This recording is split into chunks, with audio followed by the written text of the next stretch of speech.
నేను పూజ గది డెకరేషన్ చెయ్యవే అని చెప్పాను. దానికి ఏమర్థమైందో ఏంటో. ఇదిగో మీ రూమ్ కూడా డెకరేట్ చేసేసింది. ఇదిగో ఒక మాట చెప్పానురా, బల్లు లేకుండా చూడమని చెప్పాను. దానికి ఇలా అర్థమైనట్టుంది.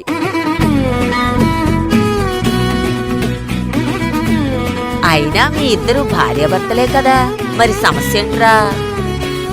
అమ్మమ్మా, అయినా మీరేంటి ఇంకా పడుకోలేదు? ఇలాగైతే మీ ఆరోగ్యం ఏం కావాలి? ఏం లేదమ్మా మనవరాలా, ఇందాక మీరిద్దరూ సరిగా భోజనం చేయలేదు కదా, అలా పడుకుంటే ఎలా తల్లి?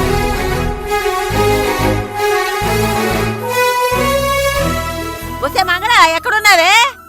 రావే. అమ్మగారు గట్టిగా అరవకండి, అసలే మీరు పేషెంటు. ఏంటి నేనేం చెప్పాను, నువ్వేం చేసావు? ఇల్లంతా డెకరేట్ చేయమన్నారుగా, చేసేసాను. మతి మరుపుదానా, మతి మరుపుదానా. అయ్యయ్యో, అవునమ్మగారు, మీరు బయటే చేయమన్నారు, నేను రూమ్ లో కూడా చేసేసాను. ఆ పాలెటివ్వు.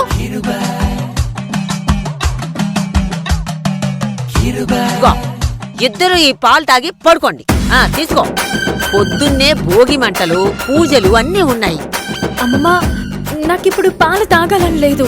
అంటే ఈ అమ్మమ్మ కోసం ఈ మాత్రం పాలు కూడా తాగలేవా? అది కాదమ్మమ్మా. తీసుకో. ఇదిగో కావేరమ్మా, మీరిలా అర్ధాకలతో పడుకుంటే పెద్దమ్మ ఎంత బాధపడతారు. తాగాలి.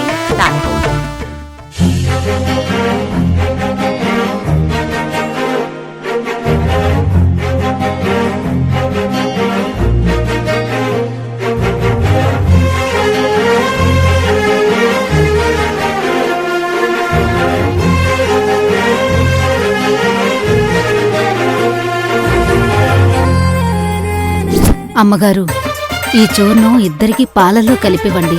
ఆ పాలు తాగితే వాళ్ళకు వాళ్లే దగ్గరవుతారు.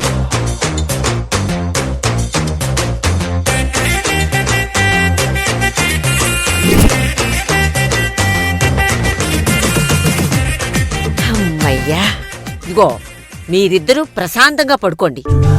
పదవే.